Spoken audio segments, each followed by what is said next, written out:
Regarde, écoute et vis. Livre 7. Jésus le Seigneur.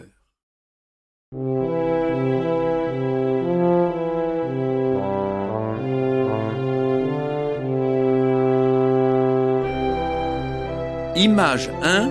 La naissance de Jésus. Mes amis, celui qu'on appelle Jésus est-il réellement le Fils de Dieu ? Celui que Dieu a envoyé, celui qui peut donner la vie éternelle ? Écoutez ce que dit la parole de Dieu et regardez ce que Jésus a fait durant sa vie sur la terre.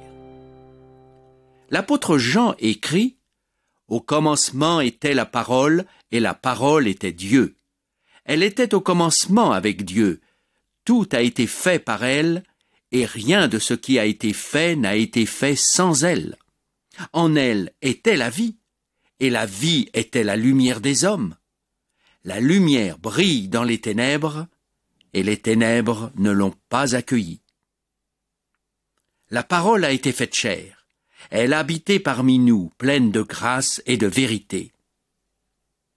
Dieu avait promis par les prophètes de l'Ancien Testament qu'un jour une vierge enfanterait celui qu'on appellerait Emmanuel, ce qui veut dire Dieu avec nous. Il sera le Messie, le Sauveur, aussi appelé Christ ou Jésus. Un jour, l'Esprit de Dieu est entré dans une jeune fille vierge appelée Marie, et elle a enfanté cet enfant promis dans une étable. Il est venu comme un des plus pauvres, mais à sa naissance, les anges ont chanté et sont apparus à des bergers en leur disant « Nous vous annonçons la bonne nouvelle, un grand sujet de joie pour tout le peuple. Aujourd'hui, dans la ville de David, il vous est né un sauveur qui est le Christ, le Seigneur. » Les anges ont encore loué Dieu en disant « Gloire à Dieu dans les lieux très hauts et paix parmi les hommes qui l'aiment. » Les bergers sont allés voir au lieu indiqué par les anges, et ils ont vu Jésus, le Sauveur. Ils l'ont adoré et ont parlé partout de ce qui s'était passé. Mais tous n'ont pas accepté avec joie la venue du Fils de Dieu. Le roi Hérode a essayé de le tuer, mais Dieu a veillé sur son Fils, car il l'avait envoyé pour sauver le monde de ses péchés. Image 2. Jésus change l'eau en vin. Jésus a grandi comme tous les hommes et connaît toutes nos peines et nos souffrances. Devenu grand, il choisit 12 disciples qu'il enseigne, qui voient tous ses miracles, et il les envoie plus tard dans le monde entier pour être ses témoins.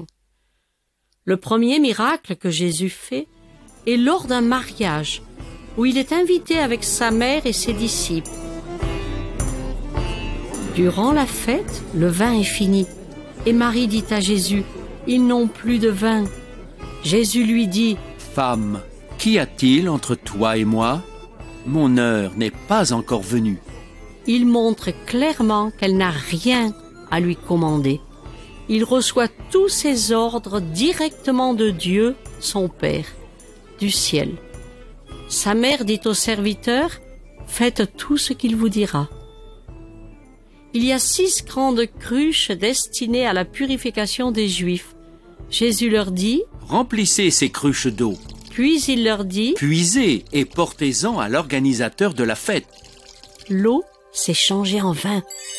L'organisateur appelle l'époux et lui dit, « Tout homme sert d'abord le bon vin, et quand les gens sont ivres, il donne le moins bon, mais toi tu as gardé le bon vin jusqu'à présent. » Ce miracle était le commencement de beaucoup de choses étonnantes qui montreraient aux gens que le dernier et le meilleur prophète promis par Dieu, son propre Fils, est venu sur la terre afin que les gens croient en lui.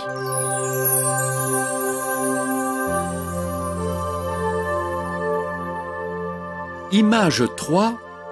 Jésus parle à Nicodème. Jésus ne parle pas seulement aux foules. Il prend beaucoup de temps pour répondre à toutes les questions et à instruire des chercheurs sincères. Un jour, un chef des Juifs, nommé Nicodème, vient de nuit vers Jésus et lui dit « Nous savons que tu es un docteur venu de la part de Dieu, car personne ne peut faire ces miracles que tu fais si Dieu n'est pas avec lui. » Jésus lui dit « en vérité, je te le dis, nul ne peut voir le royaume de Dieu s'il ne naît de nouveau. » Nicodème lui dit « Comment un homme peut-il naître quand il est vieux ?» Jésus lui dit « Si un homme n'est pas né d'eau et d'esprit, il ne peut entrer dans le royaume de Dieu. » Notre naissance naturelle aura pour fin la mort. C'est pour cela que nous devons naître encore une fois, cette fois par l'Esprit de Dieu. Cela, c'est l'œuvre de Dieu dans tous ceux qui croient en Jésus et qui le suivent. Jésus a dit encore à Nicodème « Personne n'est monté au ciel, sinon celui qui est descendu du ciel, le Fils de l'homme. » L'aide pour nous ne se trouve pas sur la terre.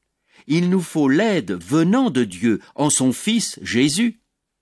Et Jésus enseigne encore à Nicodème qu'il sera un jour élevé sur une croix, comme le serpent l'avait été par Moïse dans le désert, afin que tous ceux qui regardaient le serpent ne meurent pas. Jésus communique à Nicodème le plus beau de tous les messages de Dieu pour les hommes. Il dit « Car Dieu a tant aimé le monde qu'il a donné son Fils unique, afin que quiconque croit en lui ne périsse point, mais qu'il ait la vie éternelle. » Dieu, en effet, n'a pas envoyé son Fils dans le monde pour juger le monde, mais pour que le monde soit sauvé par lui. Plus tard, on retrouve Nicodème qui a pris position pour Jésus quand les autres chefs religieux l'ont condamné et cloué sur la croix.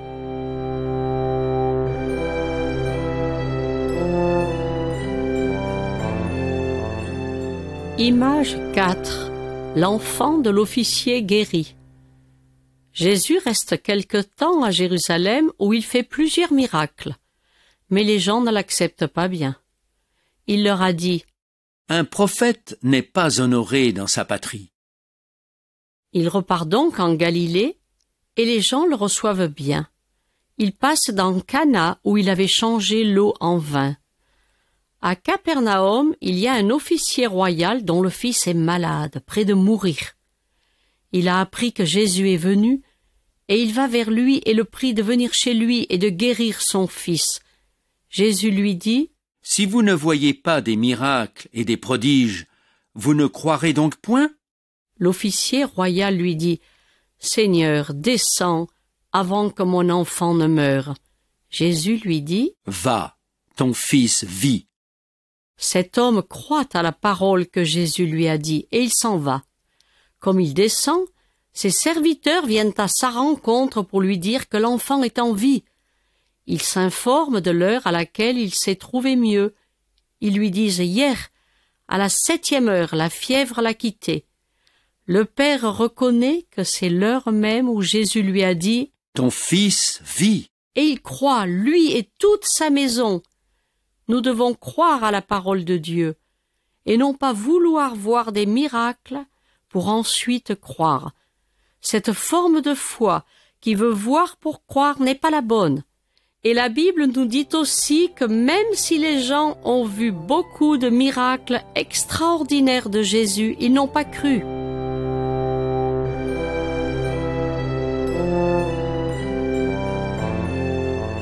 Image 5. L'homme malade au bord de la piscine. Il y a une fête juive à Jérusalem, et Jésus y monte aussi. Près de la porte des brebis, il y a une piscine nommée Bethesda. Là se trouve une multitude de malades, d'aveugles, de boiteux, d'estropiés, de paralytiques, qui attend le mouvement de l'eau, car un ange descend périodiquement dans la piscine et agite l'eau, et le premier qui entre dans l'eau est guéri, quelle que soit sa maladie. Là se trouve un homme malade depuis 38 ans. Jésus lui dit « Veux-tu être guéri ?» Le malade lui dit « Seigneur, je n'ai personne pour me jeter dans la piscine, et j'arrive toujours trop tard. » Jésus lui dit alors « Lève-toi, prends ton lit et marche. » Aussitôt cet homme est guéri, il prend son lit et se met à marcher.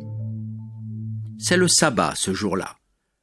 Les Juifs disent à l'homme qui a été guéri, « Il ne t'est pas permis de porter ton lit. » Il leur répond, « Celui qui m'a rendu la santé m'a dit, « Prends ton lit et marche. » Il lui demande, « C'est qui ?»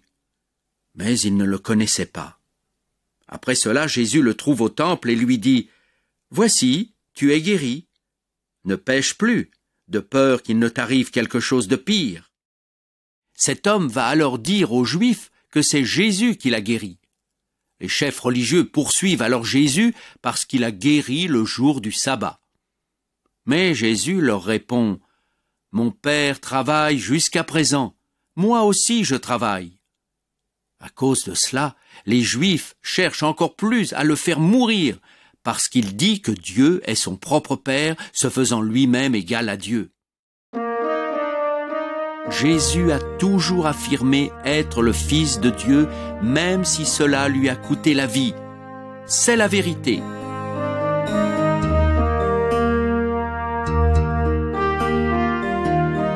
Image 6. Jésus nourrit 5000 personnes. Un jour, Jésus va de l'autre côté du lac de Galilée, et comme toujours, une foule nombreuse le suit, parce qu'elle voit les miracles qu'il opère sur les malades. Le soir, ses disciples disent à Jésus de renvoyer la foule car le lieu est désertique. Mais Jésus leur dit, « Donnez-leur vous-même à manger. » Philippe dit que même le salaire de 200 jours ne suffirait pas pour leur donner à manger. André, un autre disciple, dit à Jésus, « Il y a ici un garçon qui a 5 pains et 2 poissons. Mais qu'est-ce que cela pour tant de personnes ?» Jésus dit aux disciples, « Faites asseoir les gens. » Puis Jésus prend les pains, rend grâce et les distribue. Il fait de même avec les poissons et chacun est rassasié. Après cela, il dit à ses disciples, « Ramassez les morceaux qui restent afin que rien ne se perde. » Ils remplissent 12 paniers avec les morceaux des 5 pains. Les gens qui ont vu ce miracle disent « Vraiment, c'est lui qui est le prophète qui vient dans le monde. » Ils veulent l'enlever pour le faire roi. Mais Jésus se retire sur la montagne et les disciples renvoient la foule. Jésus est aussi appelé le pain de vie. Celui qui mange sa parole n'aura plus jamais faim.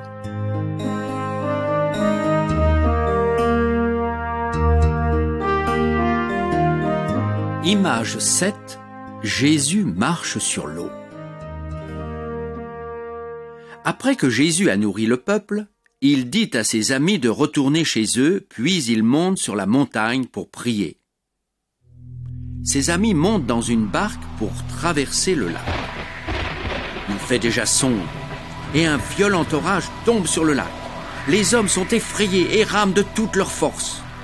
Tout à coup, ils aperçoivent Jésus qui vient vers eux, marchant sur l'eau. Ils ont peur, pensant que c'était un esprit. Mais Jésus leur dit « C'est moi, n'ayez pas peur !» Ils veulent le prendre dans la barque, et aussitôt celle-ci touche terre. Les amis de Jésus voient une nouvelle fois que leur maître a la puissance de Dieu sur toute chose. La nature même lui obéit. Image 8. Jésus guérit un aveugle. Jésus voit un jour un homme aveugle de naissance. Ses disciples pensent que c'est une punition de Dieu. Mais Jésus leur dit que cet homme est né aveugle pour une raison spéciale, pour que l'on puisse voir la puissance de Dieu en lui. Jésus crache par terre et fait de la boue avec sa salive. Puis il applique cette boue sur les yeux de l'aveugle et lui dit « Va te laver au réservoir de Siloé. » L'homme va se laver et lorsqu'il revient, il peut voir.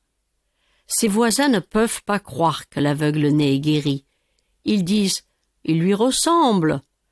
Mais il dit « C'est moi ». Ils veulent savoir comment cela s'est passé. Il leur dit « L'homme appelé Jésus a fait de la boue, me l'a appliqué sur les yeux et m'a dit « Va te laver à Siloé. » J'y suis allé, je me suis lavé et voilà que je vois. » Il lui demande « Où est cet homme ?» Il dit « Je ne sais pas. » C'est encore un jour de sabbat où il est guéri. Les gens l'amènent chez les pharisiens qui lui demandent comment Jésus l'a guéri. Il leur dit « Il a mis de la boue sur mes yeux, je me suis lavé et je vois. » Quelques pharisiens disent « Cet homme ne vient pas de Dieu car il n'observe pas le sabbat. » D'autres disent « Comment un pécheur peut-il faire de tels miracles ?» Il y a division entre eux. Ils demandent à l'aveugle « Et toi, que dis-tu de lui ?» Il dit « C'est un prophète. » Les Juifs ne veulent pas croire et ils appellent ses parents. Ses parents attestent que le guéri est leur fils, mais ils ne veulent pas confesser le nom de Jésus, car ils craignent les chefs religieux qui excluent de la synagogue tous ceux qui confessent Jésus. Ils appellent une deuxième fois l'aveugle et lui disent « Donne gloire à Dieu. Nous savons, nous, que cet homme est un pécheur. » Il leur dit « S'il est un pécheur, je ne le sais pas. Je sais une chose. J'étais aveugle, maintenant je vois. » Ils veulent qu'il répète encore ce que Jésus a fait. Il dit « Je vous l'ai déjà dit, et vous ne m'avez pas écouté. Pourquoi voulez-vous l'entendre encore? Voulez-vous aussi devenir ses disciples ?» Ils l'insultent et disent qu'ils ne savent pas d'où Jésus est. L'aveugle leur dit « C'est étonnant que vous ne sachiez d'où il est, et pourtant il m'a ouvert les yeux. Nous savons que Dieu n'exauce pas les pécheurs. Mais si quelqu'un honore Dieu et fait sa volonté, celui-là, il l'exauce. Jamais on n'a encore entendu dire que quelqu'un a ouvert les yeux d'un aveugle né. Si cet homme n'était pas de Dieu, il ne pourrait rien faire. » Ils l'insultent encore et lui disent « Tu es né tout entier dans le péché, et c'est toi qui nous enseignes ?» Et ils le jettent dehors. Jésus apprend qu'ils l'ont jeté dehors. Il le trouve et lui dit « Crois-tu au Fils de l'homme ?» Il répond « Qui est-il, Seigneur, afin que je croie en lui ?» « Tu le vois, dit Jésus, et celui qui te parle, c'est lui. » Alors l'aveugle dit « Je crois, Seigneur », et il l'adore. Puis Jésus dit « Je suis venu dans ce monde pour un jugement, afin que ceux qui ne voient pas voient, et que ceux qui voient deviennent aveugles. » Quelques pharisiens lui disent « Nous aussi sommes-nous aveugles ?» Jésus répond « Si vous étiez aveugles, vous n'auriez pas de péché. Mais maintenant vous dites « Nous voyons ». Aussi votre péché demeure.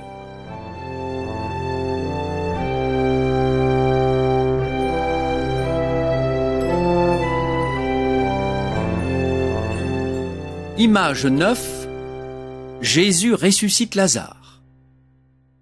Il y a à Béthanie un homme malade appelé Lazare.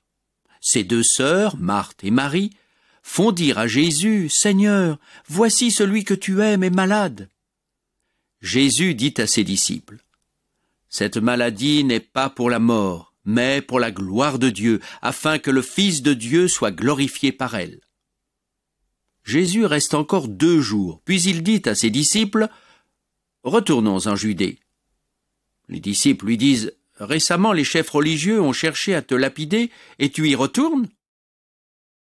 Jésus dit « Il y a 12 heures par jour pour travailler, et dans la lumière, on ne trébuche pas. » Après cela, il dit « Lazare, notre ami, est mort. Mais pour vous, je me réjouis de ne pas avoir été là, afin que vous croyiez. » Quand ils arrivent, ils trouvent que Lazare est déjà mort depuis 4 jours. Beaucoup de gens sont venus pour consoler Marthe et Marie. Marthe dit à Jésus « Seigneur, si tu avais été ici, mon frère ne serait pas mort.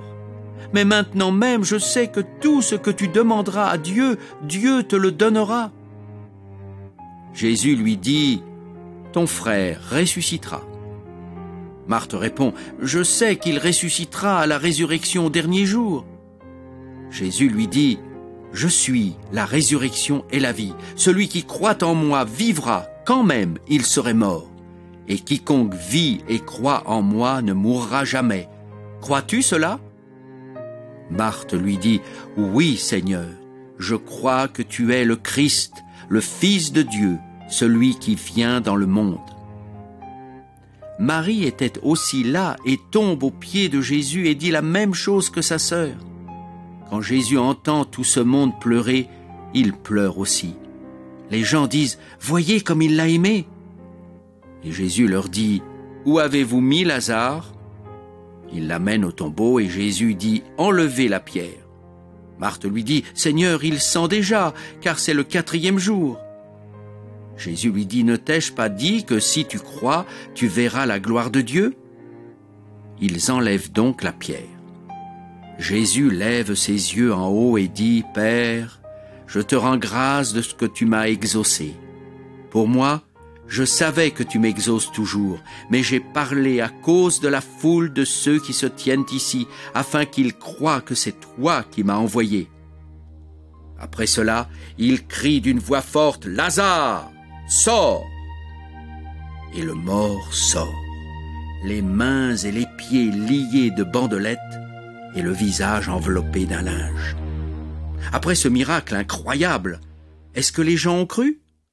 Oui, plusieurs, mais d'autres vont trouver les pharisiens leur disant ce que Jésus a fait. Les chefs religieux s'assemblent et disent « Qu'allons-nous faire ? Si nous le laissons faire, tout le monde croira en lui et les Romains nous tueront. » Le souverain sacrificateur leur dit « Il est préférable qu'un seul meure pour toute la nation. » Il a annoncé ainsi une prophétie. Dès ce jour, il décide de faire mourir Jésus. Des foules viennent voir Lazare ressuscité des morts, croient et s'éloignent des chefs religieux. À cause de cela, ils décident même de tuer aussi Lazare. Malheur à de tels chefs religieux qui empêchent les gens de croire en Jésus-Christ, le Fils de Dieu. Image 10. Jésus meurt sur la croix. Jésus a souvent dit à ses disciples qu'il sera tué par les chefs religieux à Jérusalem, mais que 3 jours après, il allait ressusciter des morts. Les chefs sont jaloux de Jésus et ils le haïssent, parce qu'il leur dit que leurs œuvres sont mauvaises et qu'ils doivent se repentir. Ils cherchent tous les moyens pour l'arrêter, pour l'accuser et le tuer.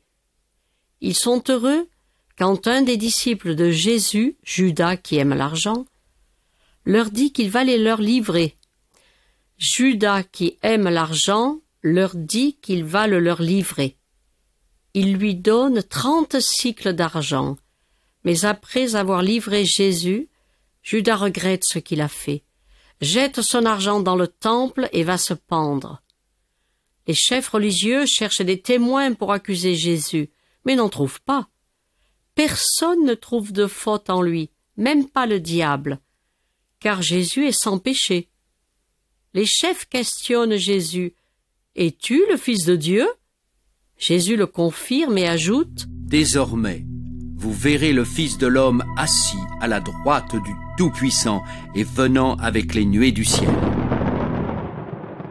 Le souverain sacrificateur déchire son vêtement et dit « Qu'avons-nous encore besoin de témoins ? Vous avez entendu son blasphème !» Il livre Jésus au juge Pilate, qui finalement condamne Jésus à la mort, tout en se lavant les mains, et en disant « Je ne suis pas coupable de ce juste ». Les chefs disent « Que son sang retombe sur nous et nos enfants ». Cette malédiction aussi s'est accomplie, parce que le peuple des Juifs a souffert terriblement de toutes les nations jusqu'à aujourd'hui. Jésus est cloué sur la croix et les gens se moquent de lui. « Tu as sauvé les autres, sauve-toi toi-même !» Jésus aurait pu demander des légions d'anges pour le sauver, mais il a refusé cette aide en disant « Personne ne peut prendre ma vie, mais je la donne moi-même. » Il était d'accord de mourir à la place de nous tous en portant nos péchés. 2 brigands sont crucifiés à côté de Jésus. L'un d'eux implore l'aide du Seigneur en disant « Pense à moi quand tu seras dans ton règne. » Jésus lui dit « Aujourd'hui, tu seras avec moi dans le paradis. Le chef des gardes, en entendant que Jésus demande à Dieu de pardonner à tous ces gens qui l'ont crucifié, en voyant ses souffrances, en entendant ses cris et en voyant les ténèbres durant 3 heures, en voyant le tremblement de terre qui s'est produit, en entendant que le voile du temple était déchiré, dit « Vraiment, celui-ci était juste ». La Bible nous dit de lever nos yeux et de regarder à Jésus notre Sauveur. C'est lui qui est mort pour nous et pas un autre. C'est lui le seul qui est venu du ciel pour nous sauver. C'est lui le seul qui n'a jamais péché. Il n'y a de salut en aucun autre.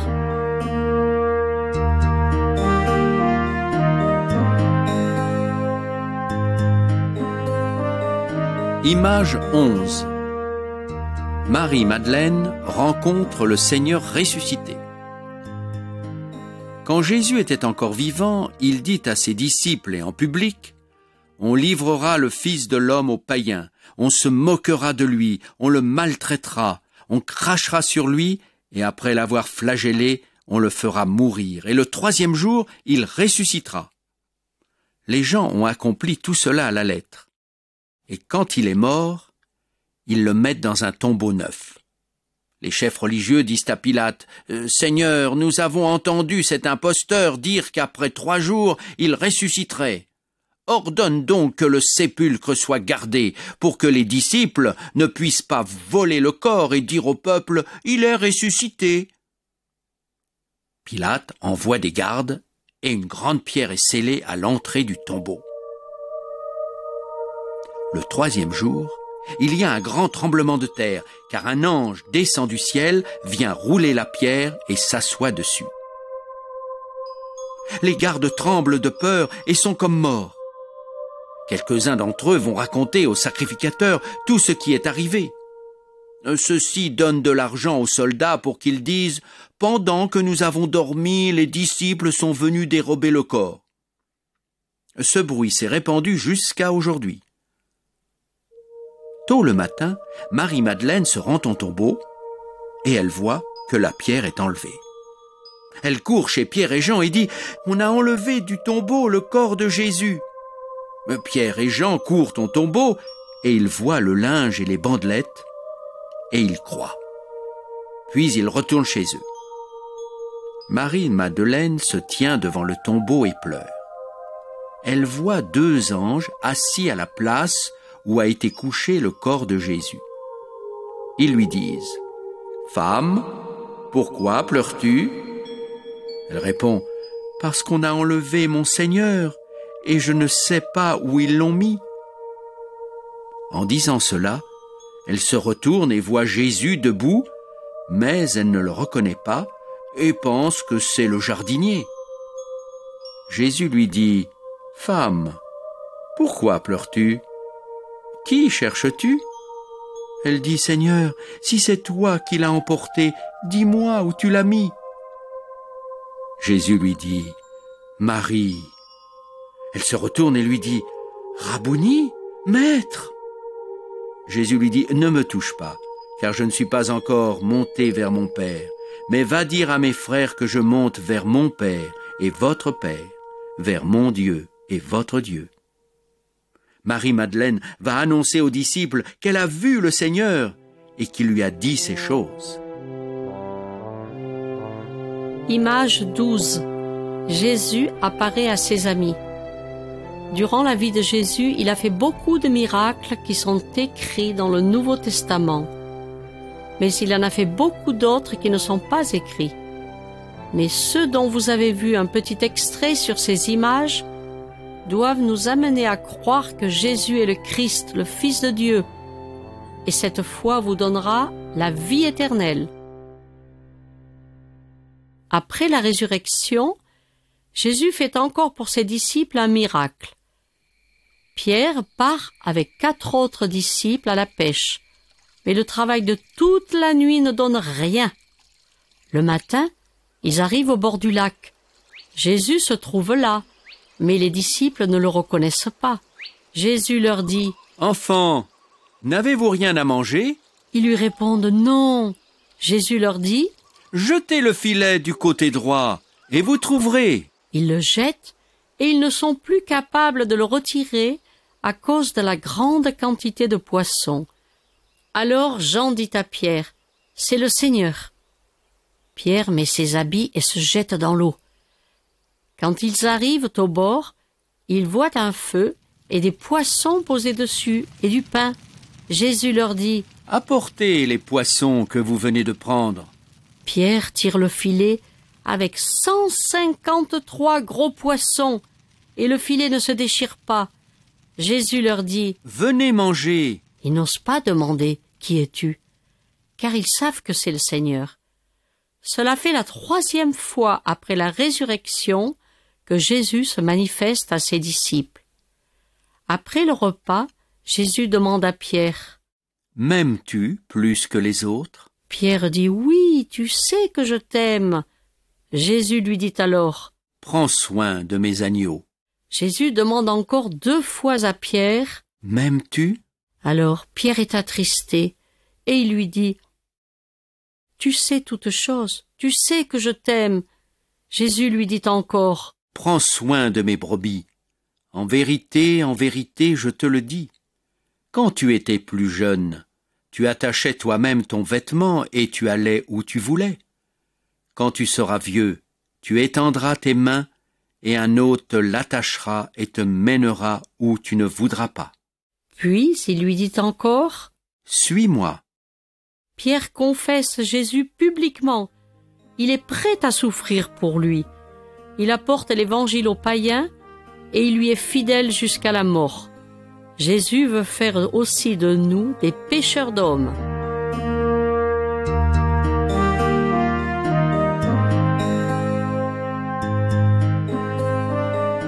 Image 13. Les disciples sur le chemin d'Emmaüs. Les disciples doutaient encore de la résurrection de Jésus. Ils l'ont vu mourir, mais tous ne l'ont pas encore vu après sa résurrection. 2 d'entre eux sont en chemin vers un village nommé Emmaüs. Ils parlent ensemble de tout ce qui s'est passé à Jérusalem. Pendant qu'ils s'entretiennent et discutent, Jésus s'approche et fait route avec eux. Mais ils ne le reconnaissent pas. Il leur demande « Sur quel sujet vous entretenez-vous » Ils s'arrêtent, l'air attristé. L'un d'eux, Cléopas, lui répond « Es-tu le seul qui ne sache pas ce qui s'est produit à Jérusalem ces jours-ci » Jésus dit « Quoi » Ils lui répondent « Ce qui s'est produit au sujet de Jésus de Nazareth, qui était un prophète puissant en œuvre et en parole devant Dieu et devant tout le peuple. Et comment nos principaux sacrificateurs et nos chefs l'ont livré pour être condamné à mort et l'ont crucifié. Nous espérions que ce serait lui qui délivrerait Israël. Mais avec tout cela, voilà le 3e jour que ces événements se sont produits.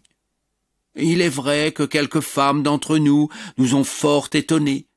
Elles se sont rendues de bon matin au tombeau, et n'ayant pas trouvé son corps, elles sont venues dire que les anges leur sont apparus et ont déclaré qu'il est vivant. Quelques-uns de ceux qui étaient avec nous sont allés au tombeau, et ils ont trouvé les choses tout comme les femmes l'avaient dit.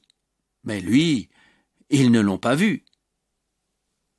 Alors Jésus leur dit, « Hommes sans intelligence, et dont le cœur est lent à croire tout ce qu'ont dit les prophètes, le Christ ne devait-il pas souffrir de la sorte et entrer dans sa gloire ?» Alors il commença par Moïse et par tous les prophètes à leur expliquer dans toutes les Écritures ce qui le concernait. Quand ils arrivent, Jésus fait semblant d'aller plus loin, mais ils le pressent et lui disent « Reste avec nous, car la nuit approche !» Il entre alors avec eux. Pendant qu'ils sont à table, Jésus prend du pain, dit la bénédiction, puis il le rompt et le leur donne. Alors leurs yeux s'ouvrent et ils le reconnaissent, mais il disparaît de devant eux.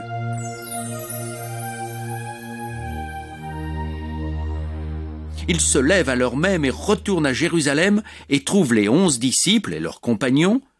Ceux-là disent « Le Seigneur est réellement ressuscité, il est apparu à Pierre ». Pendant que les deux racontent ce qui leur était arrivé en chemin, Jésus se présente lui-même au milieu d'eux. Ils ont peur, mais Jésus leur dit « Pourquoi êtes-vous troublés ? Voyez mes mains et mes pieds, c'est bien moi. Touchez-moi et voyez. » Jésus mange aussi devant eux et leur dit « Voilà tout ce que je vous disais quand j'étais avec vous. Il fallait que s'accomplisse tout ce qui est écrit de moi dans la loi de Moïse, dans les prophètes et dans les psaumes. » Alors, il leur ouvre l'intelligence pour comprendre les Écritures. Vous aussi, examinez ce qui est écrit dans la Bible et n'écoutez pas les gens qui vous disent des mensonges sur Jésus-Christ.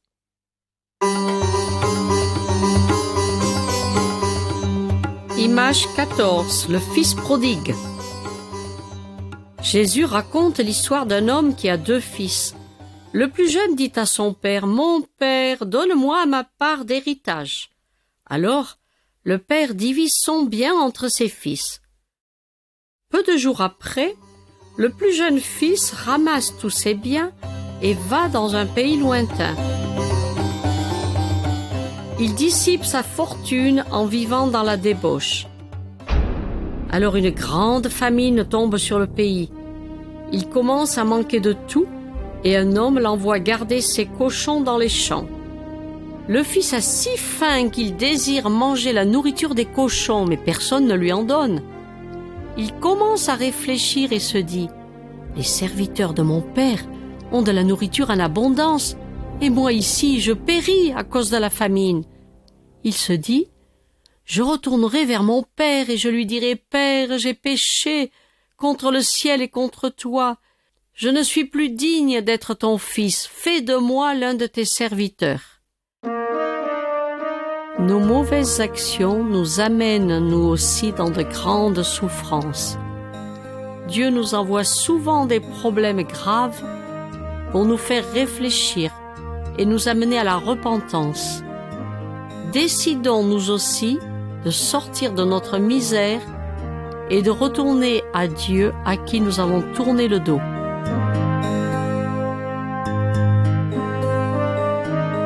Image 15, le retour du fils prodigue. Le fils se lève et retourne chez son père. Mais tandis qu'il est encore loin, son père l'aperçoit et il est touché de compassion. Il court se jeter à son cou et l'embrasse. Le fils lui dit « Père, j'ai péché contre le ciel et contre toi, je ne suis plus digne d'être appelé ton fils. » Mais le père demande à ses serviteurs d'apporter la plus belle robe. Il leur dit « Mettez-lui une bague au doigt et des sandales à ses pieds. Amenez le veau gras et tuez-le. Mangeons et réjouissons-nous, car mon fils, que voici, était mort, et il est revenu à la vie. Il était perdu, et il est retrouvé. » Et il commence à se réjouir. Pendant ce temps, le fils aîné est dans les champs au travail. Lorsqu'il revient à la maison, il entend de la musique et des danses. Il appelle un des serviteurs et s'informe de ce qui se passe. Il lui dit « Ton frère est de retour, et parce qu'il a été rendu en bonne santé, ton père a tué le veau gras. » Il se met alors en colère et ne veut pas entrer. Son père sort pour l'inviter. Alors il dit à son père « Voici, il y a tant d'années que je te sers. Jamais je n'ai désobéi à tes ordres. Et à moi, jamais tu n'as donné un chevreau pour me réjouir avec mes amis. Mais quant à ton fils, celui qui a dévoré ton bien avec des prostituées, pour lui, tu as tué le veau gras. » « Toi, mon enfant, lui dit le père, tu es toujours avec moi, et tout ce que j'ai est à toi. Mais il fallait bien se réjouir et s'égayer, car ton frère était mort, et il est revenu à la vie. Il était perdu, et il est retrouvé. Vous qui êtes peut-être chrétiens depuis longtemps, avez-vous oublié que vous aussi, vous étiez perdus dans vos péchés? Et êtes-vous devenus durs avec ceux qui sont tombés, mais qui reviennent vers le Seigneur? Ne soyez pas comme l'aîné de ses deux fils. Dieu résiste aux orgueilleux, mais il fait grâce aux humbles.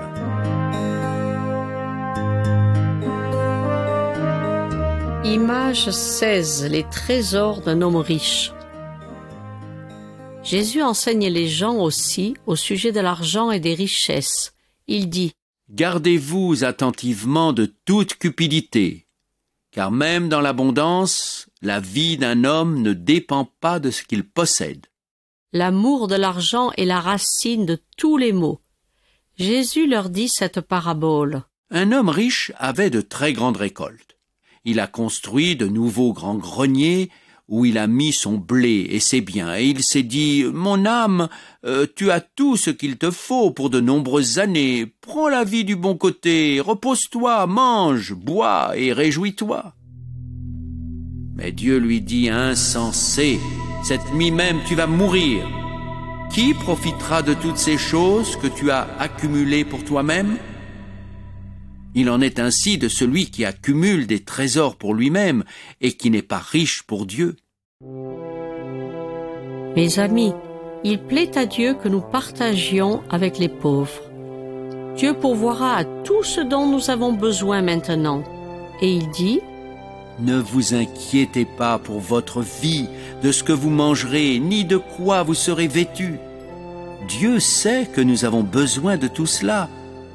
Occupez-vous premièrement du royaume des cieux et de sa justice, et toutes les autres choses vous seront données par-dessus. Là où est votre trésor, là aussi sera votre cœur.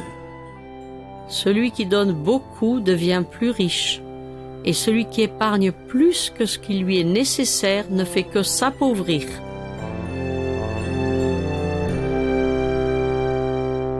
Image 17.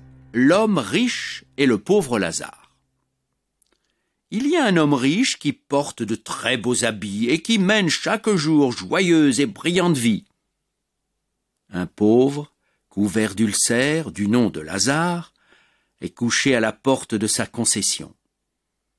Il désire se rassasier de ce qui tombe de la table du riche. Même les chiens veulent lécher ses ulcères. Le pauvre meurt et est porté par les anges dans le sein d'Abraham, où il est consolé. Le riche aussi meurt, et il est enterré. Dans le séjour des morts, dans de grandes souffrances, il lève les yeux et voit de loin Abraham et Lazare dans son sein. Il s'écrie: « Père Abraham, aie pitié de moi, et envoie Lazare pour qu'il trempe le bout de son doigt dans l'eau et me rafraîchisse la langue, car je souffre cruellement dans cette flamme. » Abraham lui répond: « Mon enfant, souviens-toi que tu as reçu tes biens pendant ta vie, et Lazare a eu ses maux. Maintenant il est consolé et toi tu souffres. Mais en plus, il y a entre nous et vous un grand abîme, et personne ne peut passer d'ici vers vous, ni de chez vous chez nous. » Le riche demande alors à Abraham d'envoyer Lazare vers ses 5 frères pour aller les avertir, afin qu'ils se repentent et qu'ils ne soient pas jetés en enfer.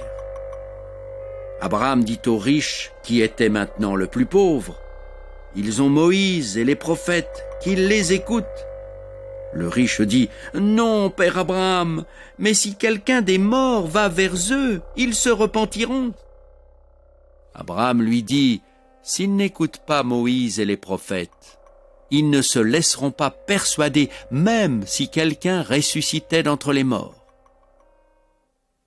Vous qui écoutez, réfléchissez. Après la mort, ce sera le ciel ou l'enfer. On ne pourra plus se repentir et demander pardon à Dieu. Ce sera trop tard. N'allez pas consulter les morts et les charlatans parce qu'ils ne vous diront pas la vérité. Dieu nous a défendu aussi de le faire. Écoutez et lisez la parole de Dieu, la Bible, et croyez tout ce qu'elle dit. Puis, suivez son enseignement. C'est ainsi que Dieu vous acceptera aussi dans le paradis.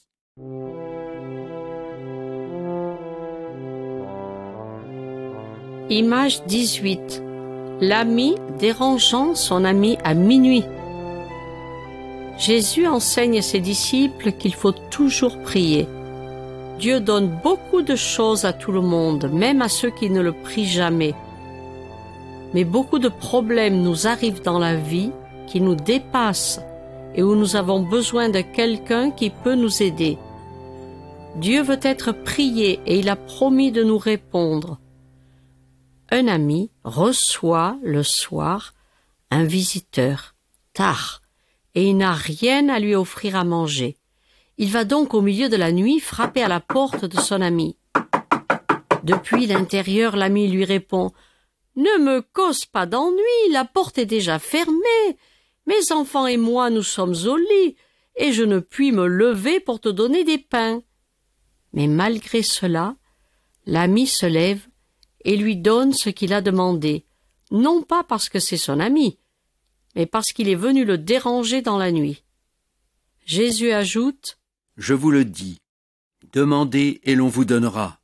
Cherchez et vous trouverez. Frappez et l'on vous ouvrira. Car quiconque demande reçoit, celui qui cherche trouve, et à celui qui frappe on ouvrira.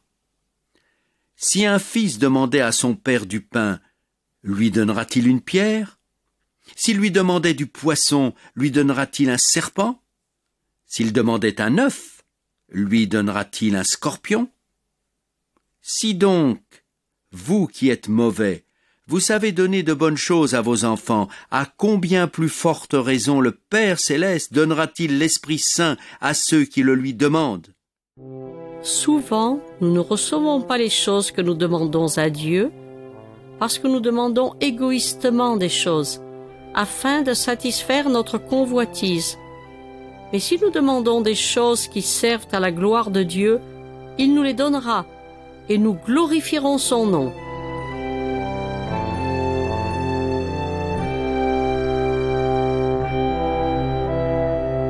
Image 19.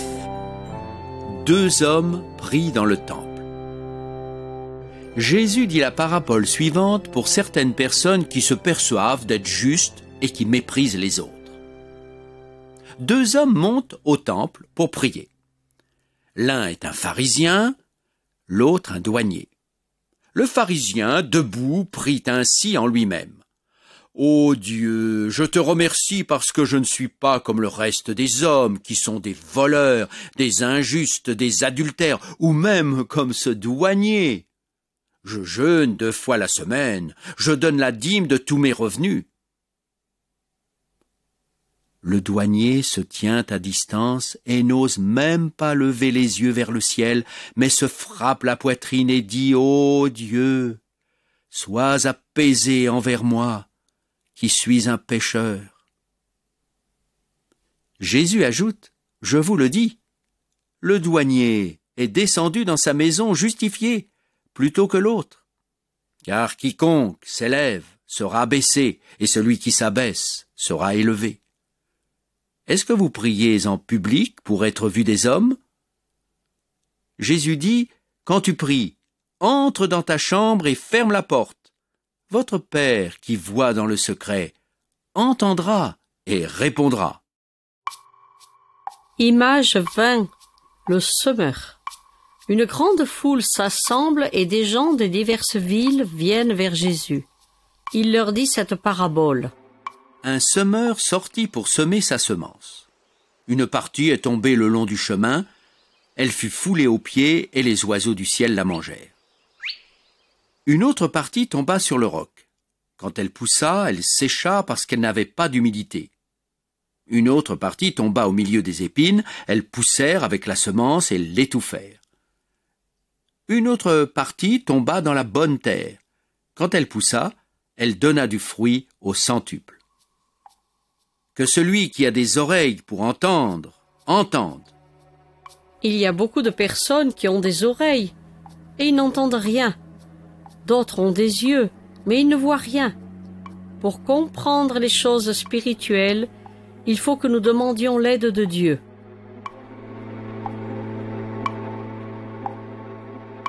Image 21. La semence qui porte du fruit. les disciples de Jésus ne comprennent pas la parabole du semeur. Mais ils veulent savoir l'enseignement que Jésus veut donner par ces exemples. Ils demandent donc à Jésus la signification. Jésus leur dit, « Il vous a été donné de connaître les mystères du royaume de Dieu. Voici donc l'explication. La semence, c'est la parole de Dieu. Ceux qui sont le long du chemin, ce sont ceux qui entendent. Puis le diable vient et enlève de leur cœur la parole, afin qu'ils ne croient pas et ne soient pas sauvés. Ceux qui sont sur le roc sont ceux qui, quand ils entendent la parole, la reçoivent avec joie, mais ils n'ont pas de racines. Ils croient pour un temps, et au moment de l'épreuve, ils se retirent. Ce qui est tombé parmi les épines, ce sont ceux qui, après avoir entendu la parole, s'en vont, sont étouffés par les soucis, les richesses et les plaisirs de la vie, et ne donnent pas de fruits mûrs. Ce qui est tombé dans la bonne terre, ce sont ceux qui entendent la parole avec un cœur bon et honnête, la retiennent et portent du fruit par la persévérance. Dieu envoie sa parole sur cette terre et nous devons l'écouter. L'apôtre Paul dit « La foi vient de ce qu'on entend et ce qu'on entend vient de la parole de Dieu ». Le prophète Ésaïe a déjà dit il y a très longtemps « La parole qui sort de la bouche de Dieu ne retournera pas à lui sans avoir produit de l'effet. Elle exécutera la volonté de Dieu et accomplira ce qu'il a décidé. » Dieu ne veut pas la mort du pécheur, mais qu'il vive. Écoutez donc sa parole et mettez-la en pratique. Ainsi, vous porterez du fruit à la gloire de Dieu. Image 22. Le bon samaritain. Un docteur de la loi veut mettre Jésus à l'épreuve et lui dit « Maître, que dois-je faire pour hériter la vie éternelle ?» Jésus lui dit « Qu'est-il écrit dans la loi? Qui lis-tu » Il répond « Tu aimeras le Seigneur ton Dieu de tout ton cœur, de toute ton âme, de toute ta force et toute ta pensée, et ton prochain comme toi-même. » Jésus lui dit « Tu as bien répondu, fais cela, et tu vivras. » Mais il veut se justifier et demande à Jésus « Et qui est mon prochain ?» Jésus reprend la parole et dit « Un homme descend de Jérusalem à Jéricho. Il tombe au milieu des brigands qui le dépouillent, le rouent de coups et s'en vont en le laissant à demi-mort. Un sacrificateur passe par là. Il voit l'homme et passe outre. Un lévite arrive de même, le voit et passe outre. Alors un samaritain arrive, le voit et a compassion de lui. Il bande ses plaies en y versant de l'huile et du vin. Puis il le place sur sa monture, le conduit à l'hôtellerie et prend soin de lui. Le lendemain, il sort de l'argent, le donne à l'hôtelier et lui dit « Prends soin de lui, et ce que tu dépenseras de plus, je te le paierai moi-même à mon retour. » Jésus demande ensuite au docteur de la loi « Lequel de ces trois te semble avoir été le prochain de celui qui est tombé au milieu des brigands ?» Il répond « C'est celui qui a exercé la miséricorde envers lui. » Et Jésus lui dit « Va, et toi, fais de même. » Il y a beaucoup de gens religieux qui se réclament d'être de bons croyants, mais par leurs actes, ils font honte à Dieu. La foi sans les œuvres est morte. Nous ne pouvons pas gagner le ciel par nos bonnes œuvres, mais la bonne foi en Dieu produit de bons fruits. Jésus a dit « Ce que vous avez fait à l'un de ces plus petits, c'est à moi que vous l'avez fait. » La parole dit aussi « Celui qui donne aux pauvres prête à l'Éternel, et l'Éternel le lui rendra. »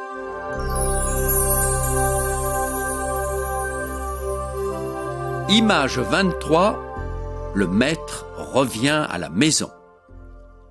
Quand Jésus monte au ciel, deux anges disent aux disciples « Ce Jésus qui a été enlevé au ciel du milieu de vous reviendra de la même manière dont vous l'avez vu aller au ciel. » Durant sa vie sur la terre, Jésus enseigne à ses disciples qu'ils doivent se tenir prêts à chaque instant pour son retour du ciel. Il leur dit « Mettez des ceintures à vos reins et que vos lampes soient allumées. Soyez semblables à des hommes qui attendent que leur maître revienne des noces, afin de lui ouvrir aussitôt, quand il frappera. Heureux ces serviteurs que le maître trouvera veillant à son arrivée. En vérité, je vous le dis, il se ceindra, les fera mettre à table et s'approchera pour les servir. S'il arrive avant ou après minuit et les trouve veillants, heureux sont-ils. Si on savait à quelle heure un voleur devait venir, on veillerait bien et ne le laisserait pas percer la maison. De même, vous aussi, tenez-vous prêts, car le Fils de l'homme arrivera à l'heure où vous n'y penserez pas. Personne ne connaît l'heure ni le jour. Le Seigneur Jésus a donné à chacun de ses enfants des tâches à accomplir et aussi les capacités de les faire. Nous devons tous donner à manger aux autres, et ce que nous avons à partager, c'est la parole de Dieu. Si nous disions « Notre maître tarde à venir », si nous nous mettons à exploiter nos prochains, à manger, à boire et à nous enivrer, le Seigneur, à son arrivée, mettra ce serviteur inutile en pièces et il partagera le sort des infidèles. Veillons donc et prions et servons le Seigneur Jésus avec joie.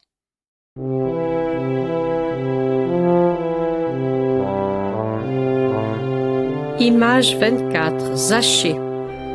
Jésus vient sauver ceux qui sont perdus et ceux qui cherchent le Seigneur de tout leur cœur le trouvent. Un homme qui s'appelle Zachée est chef de douane et riche.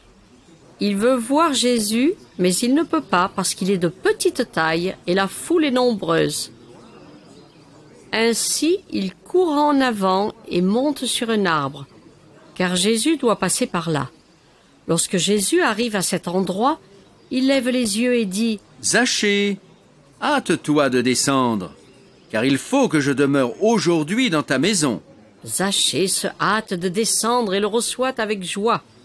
Les gens présents murmurent et disent « Il est allé loger chez un homme pécheur. » Mais Zachée dit à Jésus « Je donne aux pauvres la moitié de mes biens, et si j'ai fait du tort à quelqu'un, je lui rends 4 fois. » Jésus lui dit « Aujourd'hui, le salut est entré dans cette maison, car celui-ci aussi est un fils d'Abraham.